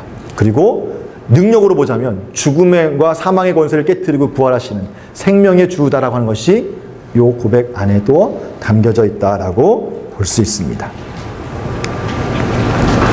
자, 하나님 나라에 대한 가르침들이 쭉 나오게 되어지고요. 여기서부터는 이제는 또 본격적으로 하나님 나라에 대한 소개가 있는데, 이거를 수용하는 사람이 있는가 하면, 믿음으로 받아들이는 사람이 있는가 하면 거부하는 사람들이 계속 대조를 이루면서 설명되어지는 걸 볼 수 있습니다. 승천하실 기약이 차감해 예루살렘을 향하여 올라가기로. 자, 당하실 고난이 차감해가 아니라 승천이라고 표현을 써요. 저자가. 왜 굳이 승천이라고 할까요? 그러니까 쉽게 말하면 그 고난, 예수님이 올라가시는 그 당하는 건 십자가의 대속이, 죽음, 고통, 이게 목적이 아니라는 걸 보여주는 거예요. 승천, 영화롭게 되어지는 것, 영광스럽게 되어지는 것들에 대한 것들을 강조하고 있는 거죠.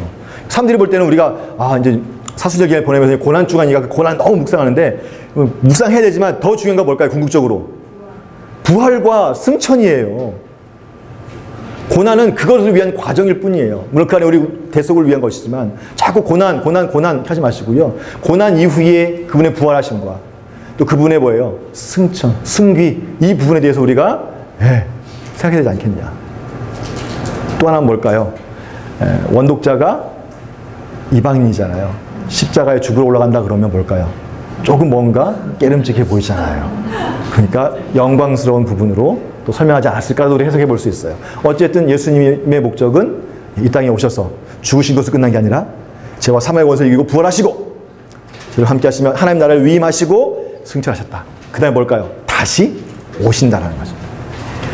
굳게 결심하셨습니다. 한 사마리아 마을로 들어가셔가지고 이야기했어요.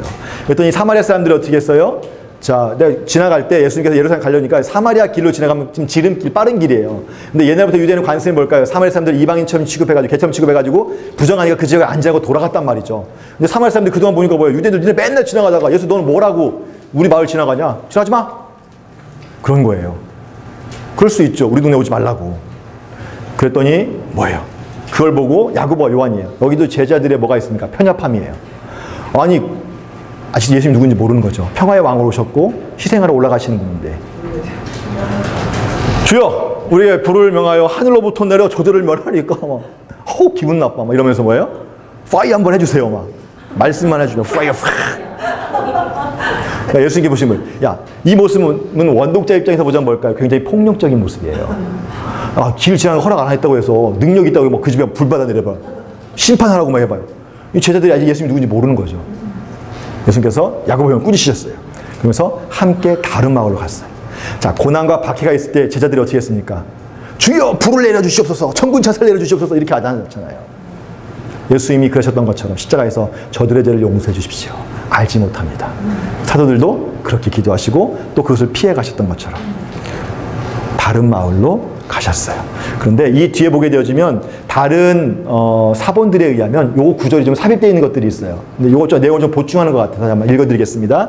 너희는 어떤 영에 속했는지 알지 못하느냐? 인자는 사람의 생명을 멸하러 온 것이 아니요 구원하러 왔도다. 그러니까 제자들이 이런 얘기하니까 야, 내가 온 것은 아마 꾸짖으면서 이런 얘기를 하신 것 같아요. 인자가 온 건 뭐예요? 자기 생명을 대속물로 주려 하는 거죠. 생명을 구원하러 온 건데 자꾸 내가 멸하라 하냐. 예수님에 대한 몰 이해가 있는 걸 볼 수 있어요. 이런 내용은 뭘까요? 지극히 유대인적이고 지극히 편협한 제자들. 뭐 결국 원독자 시대에 보자면 유대교가 계속 그렇게 하고 있잖아요. 우리 건데 자꾸 이 교회가 우리 나와바리 영역에 들어와가지고 우리 성도를 빼가는 모습을 보이니까 그렇죠. 그러면서 계속 제자의 삶을 가르칩니다. 이미 하셨던 거기 때문에 한마디로 얘기하면 뭘까요? 하나님 따르는 길은 영광스럽지 않다라는 거죠. 고난이 있다. 그렇지만 뭐예요? 따라라. 우선순위. 부진 장래 필요 없어. 예.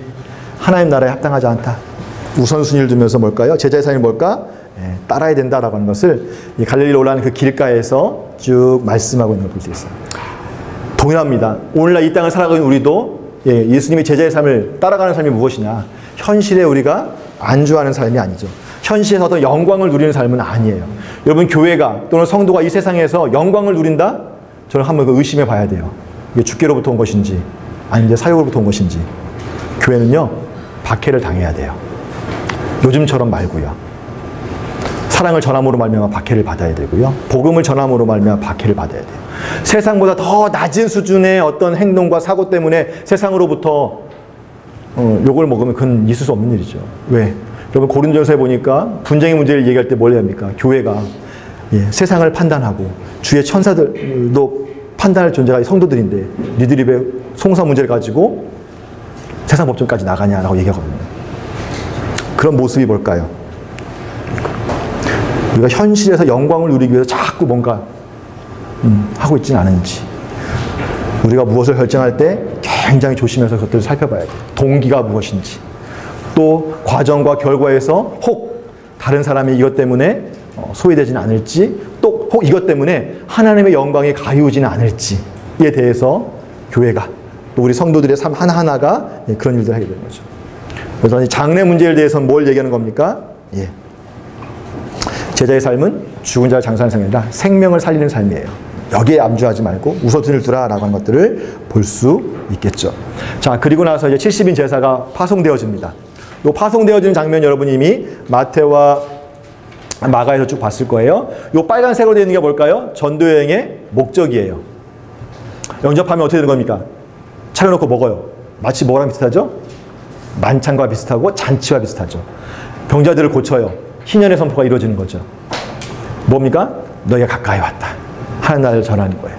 그래서 결국 제자를 파송한 목적은 무엇입니까? 하나님 나라의 메시지를 전하고 또 하나님 나라가 그 땅 가운데 이제 시작되어지고 통치가 이루어지도록 회복이 일어나도록 하는 게 이 70인 제자의 파송이에요.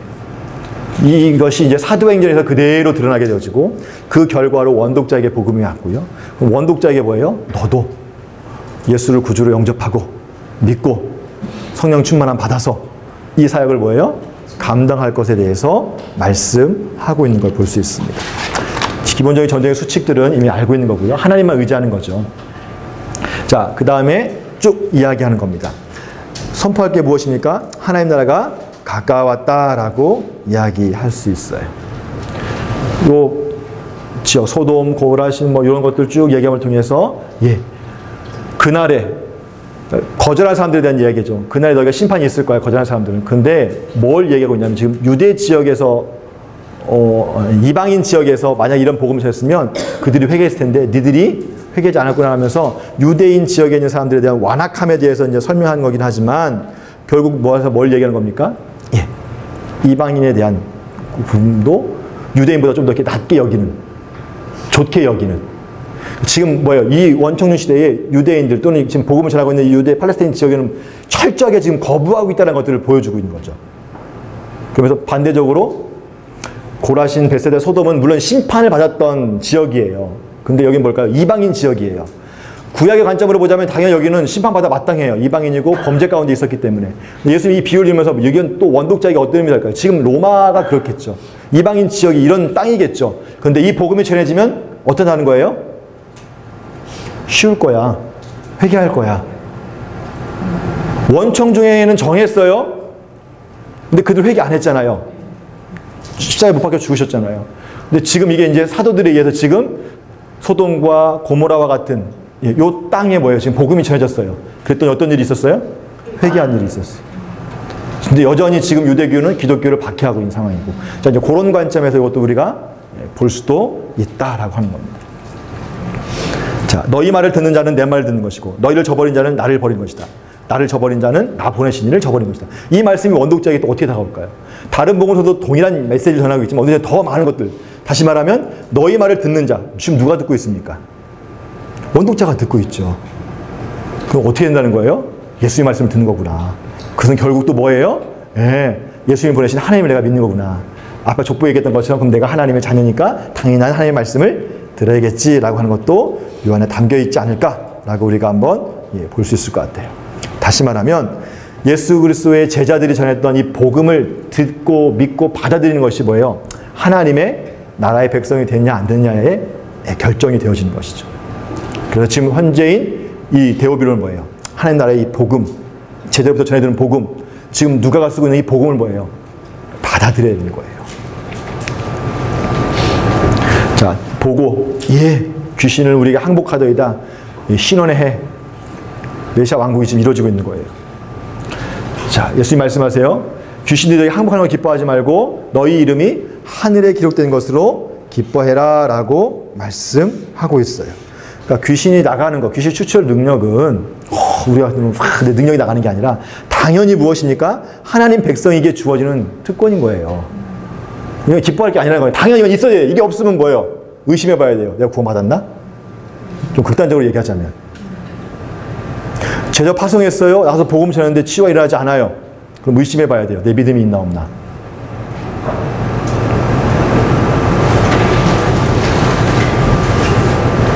그래서 너희 이름이 하늘에 기록된 것, 하나님의 백성 된 것이 더 큰 특권이다라고 하는 것들을 보여주고, 하나님의 백성일 때 이런 것들이 주어진다라고 하는 것이에요. 이미 제자들은 하나님의 백성이기 때문에 귀신을 내어 쫓고 사단이 떨어지는 것, 이런 것들을 다 보았다.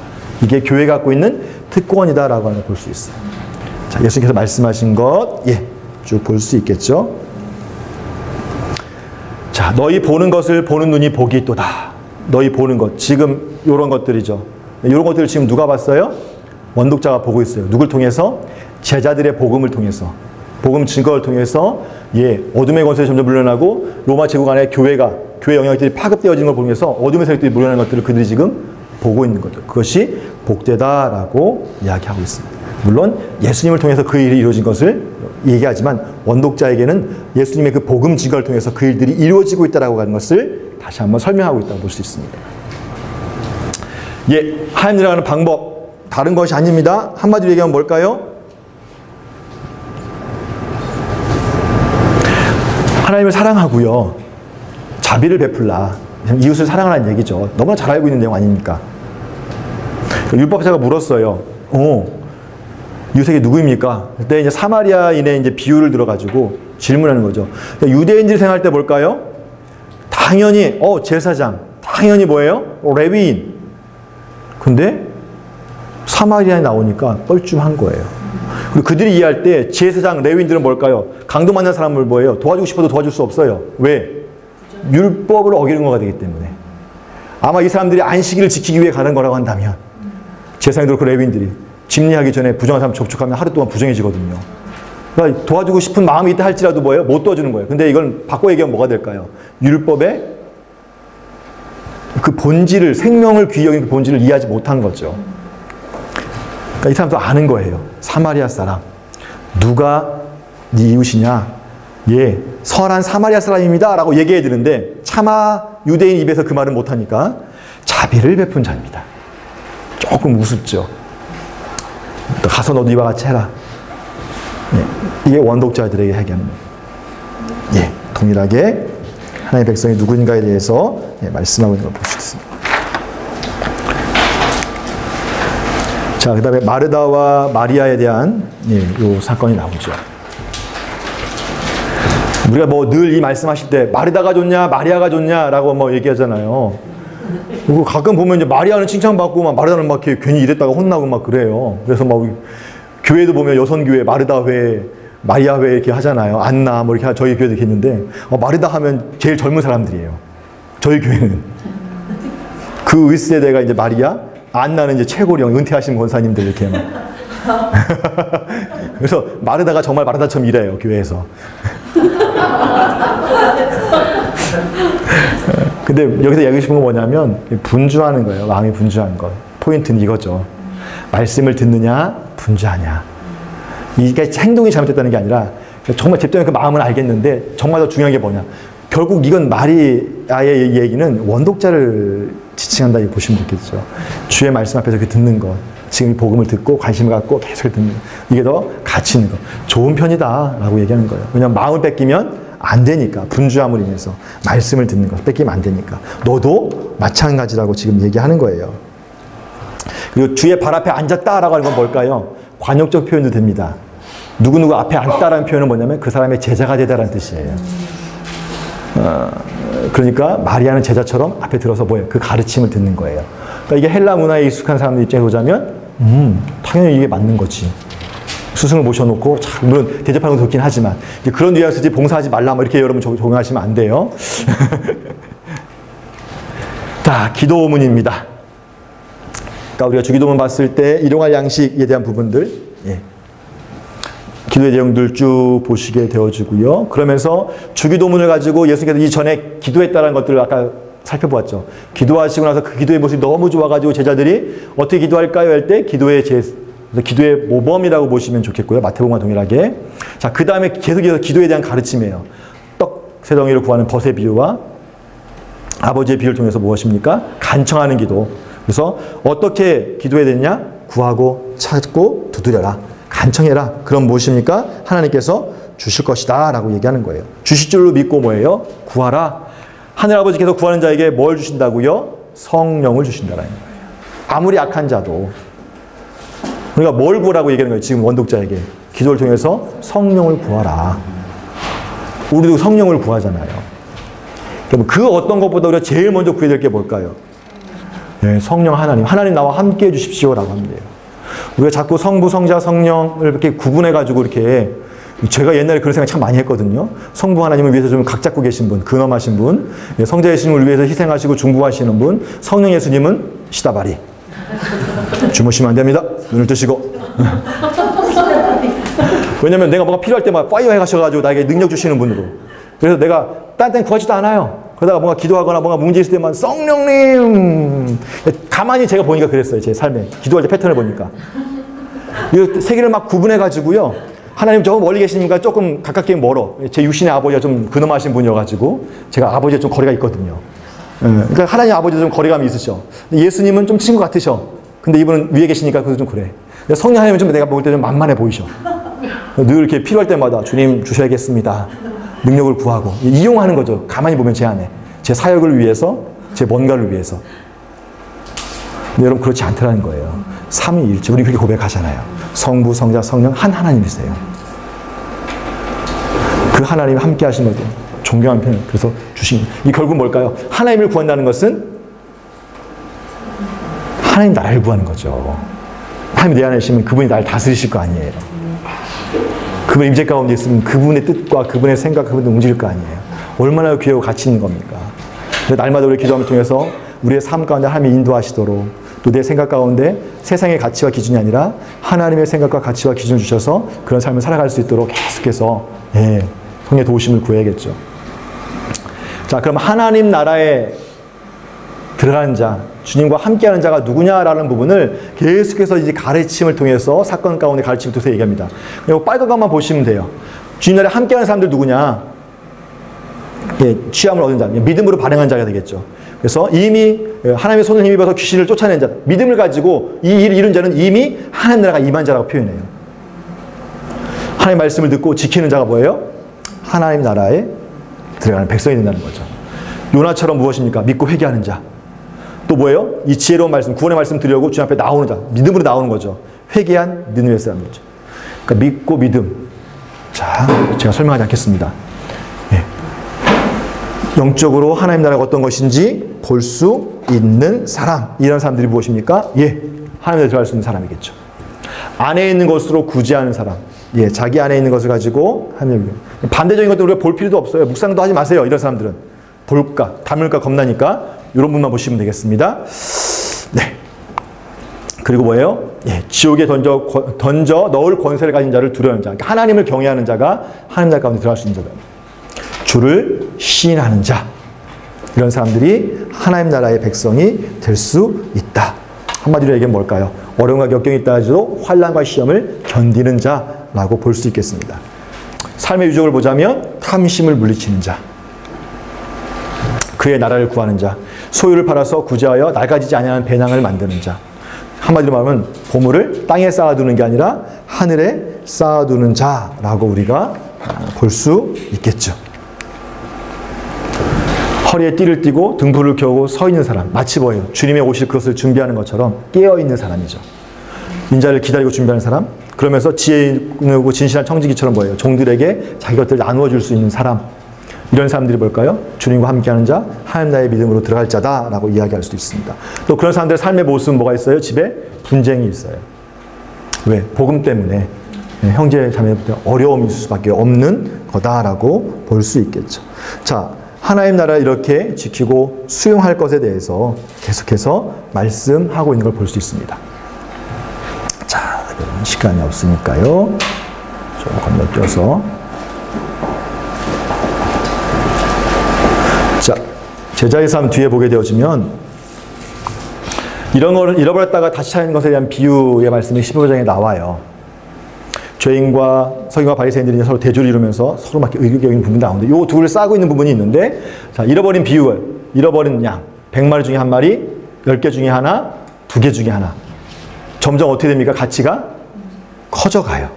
자, 그럼 여기 보게 되면 뒤에 저 작은 아들에 대한 이야기와 맏아들, 탕자의 비유죠. 사랑하는 아버지의 비유 나오면서, 자, 작은 아들은 뭘까요? 불의했던 사람이고 불순종했던 사람이에요.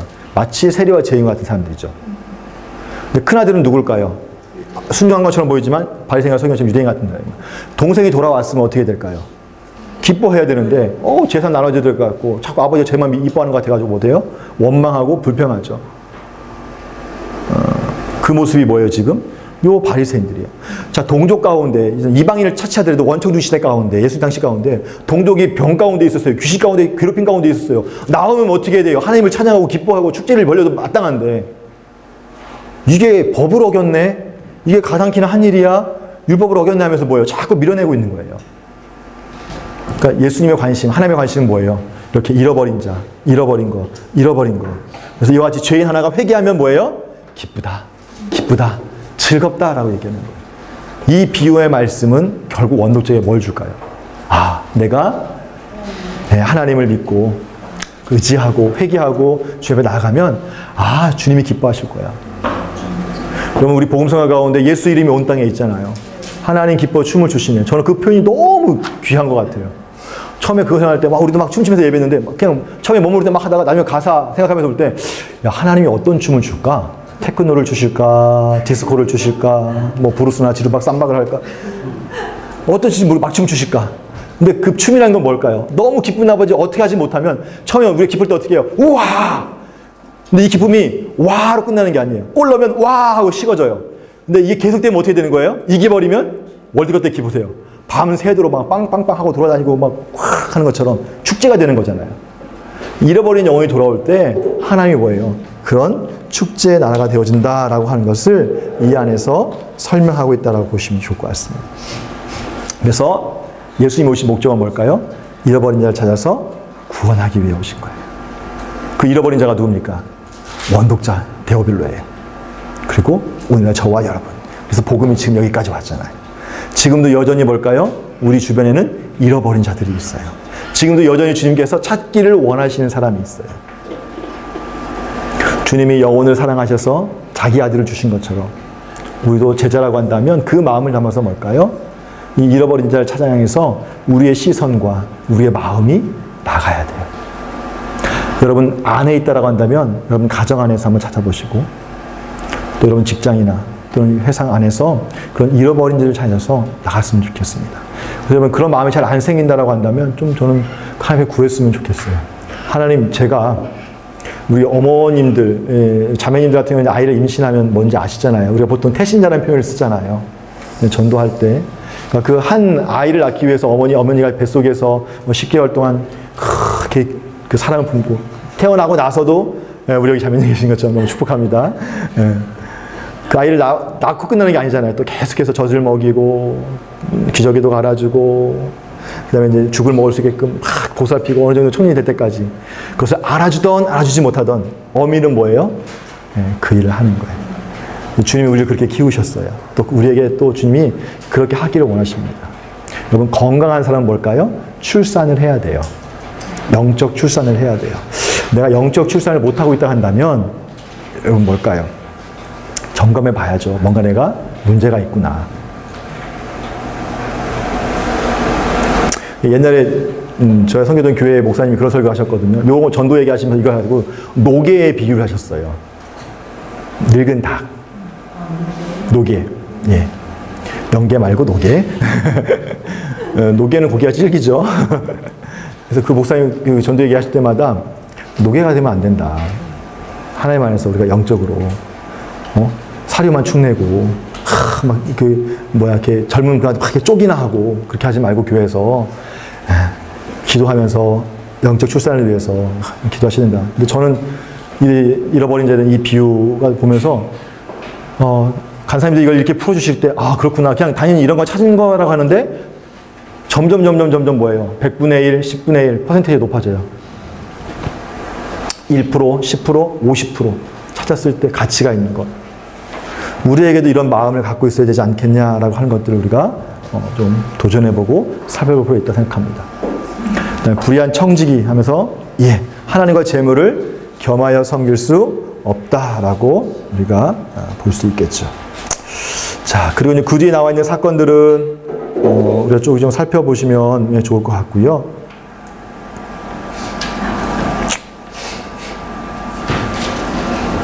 주님께서 하신 마지막 말씀입니다. 갑자기 훅 뛰었어요. 죄송하지만 뒤에 시간이 없고 갈 길이 멀어서. 근데 지금 제가 이렇게 설명하는 패턴을 여러분이 좀 기억하시면서 나머지 본문들 차근차근 보시면 충분히 여러분 하실 수 있고요. 그래도 안 된다 싶으면 우리 뒤에 계신 간사님들에게 도움을 요청하시면 저보다 더 자세하게, 더 쉽고 재미있게 웃으시는데 가르쳐 주실 거예요. 여러분 저는 잠깐 오지만 마땅하지만 뒤에 계신 저분들은 여러분을 품고 계신 분들입니다. 그래서 여러분 간사님들 안에서 앙탈도 좀 부리시고 질문도 좀 많이 하시고 좀 괴롭게 하세요.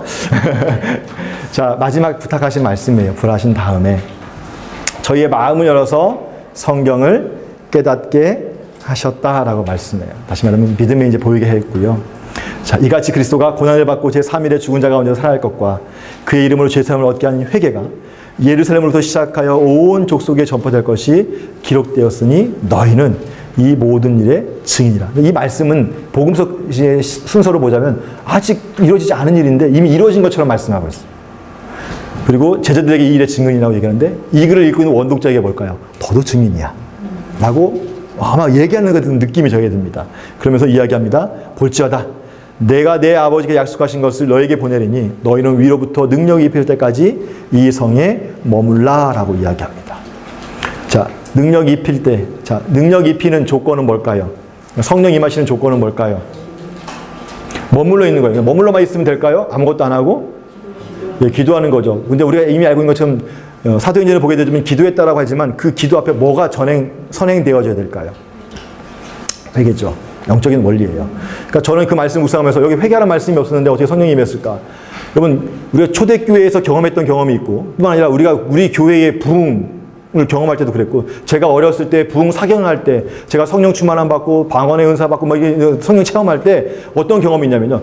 지금은 그렇게 하는 분이 많지 않지만 옛날에 부흥 강사님 이렇게 하셨어요. 첫날 오면 무조건 회개해요. 말씀이 좋고 나쁘고 잘 모르겠어요. 기억이 안 나요. 근데 기억난 거 뭐냐면 막 되게 막 이렇게 죄에 대해서 많이 말씀하시고 회개할 것에 대해서 그렇게 많이 강조하셨어요. 첫날은. 그리고 둘째 날 아침까지 회개. 점심까지 회개. 그리고 저녁 때 뭐예요? 회개 통성기도. 그리고 나서 셋째 날 성령 충만을 위해서 기도했어요. 그러니까 저는 이 패턴이 아마 그때 부흥 강사님이나 설교했던 많은 교회 그 목회자들이 이 원리를 아셨던 것 같아요. 그러니까 회개하면 반드시 뭐가 있어요? 성령이 따라오게 되어 있는 거예요. 그러니까 120문도가 모여 전혀 기도에 힘썼다 할 때 저는 그 말씀을 묵상하면서 다른 복음서의 패턴도 그렇고 예수님의 가르침도 그렇고 제 경험도 보니까 이 저녁 기도에서 성령 충만을 받으려면 무조건 기도하는 게 아니라 그 앞에 선행되어지는 것이 뭐냐면 그리스도의 보혈로 말미암은 회개가 있어야 되는 거예요. 죄 씻음이 있어야 되는 거예요. 그러면 성령께서 임하심으로 말미암아서 그 능력이 일어나더라는 거죠. 그래서 어떤 사람은 여러 가지 은사로 또 기적도 일어나고 또 사랑의 마음도 생기고 그 전파지는 것들을 볼 수 있습니다. 여러분 이미 우리는 이걸 다 알고 있고 다 믿고 있어요. 그런데 중요한 건 뭐냐면 머리로만 알지 마시고 이미 여러분 복음산에서 예수님이 누구인지 여러분 명확히 다 아시죠? 여기 다 그런 분을 고백하실 거예요. 주님이 그리스도이신 것. 우리를 구원하시는 분이에요. 그분이 왕이신 걸 고백합니다. 네, 우리의 삶 가운데 우리의 제자로서 정말 그분의 나라가 더 가치 있는 것을 여기는지 재물보다 명예보다 우리의 어떤 성광보다 이 땅에서 어떤 영화로운 것보다 하나님의 나라가 이 땅에서 새로워지는 것에 우리가 더 가치를 두고 있는지 여러분 점검해 보십시오. 그렇지 않고 우리가 가만히 있다고 한다면 우리는 서기관과 바리새인처럼 예수님을 거부하는 사람과 다를 뼈가 없어요. 혹 그런 마음이 든다고 깨닫게 하신다고 한다면 여러분 주님이 우리에게 길을 제시하셨습니다. 회개하십시오. 그리고 우리의 마음을 부드럽게 하십시오. 좋은 땅과 같이. 그리고 그곳에 하나님의 말씀의 씨앗을 뿌려달라고 여러분 말씀 읽으시고 그 말씀에 잘 열매 맺을 수 있도록 주의 도우심, 하나님의 물 주심을 성령의 단비가 내리시도록 여러분 기도하시면서 간구하시면 어떨까요? 그래서 주님이 다시 오실 그날 우리가 증인의 삶을 온전히 삶으로 말미암아 정말 주님이 우리를 기뻐할 수 있도록 우리가 더 그 주님을 정말 환영하며 나갈 수 있도록 주님이 오신다는 소식을 듣고 아직 나 준비가 덜 됐는데 라고 우리가 하지 마시고 매일매일 우리의 삶 가운데 우리가 날마다 우리의 십자가를 지었으면 좋겠습니다. 날마다 우리의 마음을 주 앞에 드렸으면 좋겠습니다. 우리가 함께 제가 기도하고 시간이 없는 관계로 마치도록 하겠습니다. 기도하겠습니다. 하나님, 우리가 마태와 마가와 누가 복음을 통해서 예수님이 어떠한 분이신지 그리고 그 복음서가 전해졌던 처음 그 공동체 원도자들에게 있어서 어떤 예수님이 필요했는지를 발견해 주셔서 감사합니다. 근데 여러분, 근데 주님, 그 예수님이 나의 삶에 필요한 것을 고백합니다. 하나님, 우리의 왕이신 주님, 또 나를 섬기시러 오신 주님, 또 나를 사랑하시는 그 잃어버린 영을 찾아오신 그 주님의 그 구령의 열정이 내 안에 필요합니다. 주님, 먼저 주님이 나의 왕 되심을 인정하고 내 삶을 다시 한번 주님 앞에 의탁합니다. 주님, 나를 다스려 주십시오. 하나님, 나의 생각과 나의 삶의 모습 가운데 하나님의 가치와 하나님의 다스림과 그 통치가 온전히 풀어지게 하여 주십시오. 내 삶이 그래서 하나님 이 땅 가운데 어둠의 거짓 진리 가운데 그 진리를 선포하고 변화시키는, 그래서 이 세상을 변화시키는 하나님의 온전한 제자의 삶을 살아갈 수 있는 복된 우리들의 삶이 될 수 있도록 인도해 주십시오. 하나님, 누가복음에서 말씀하신 것처럼 우리의 힘으로 할 수 없음을 고백합니다. 우리가 주의 그 기도의 모범을 따라 기도합니다. 그럴 때마다 주님 성령의 충만함을 허락하여 주십시오. 우리와 함께 하신 하나님, 세상 끝날까지 우리가 동행하여 주시고 이 모든 하나님 이 길을 주님 하신 그 길을 온전히 따라갈 수 있는 저희들에게 도와주시옵소서. 감사를 드립니다. 예수님의 이름으로 기도합니다. 아멘. 수고하셨습니다.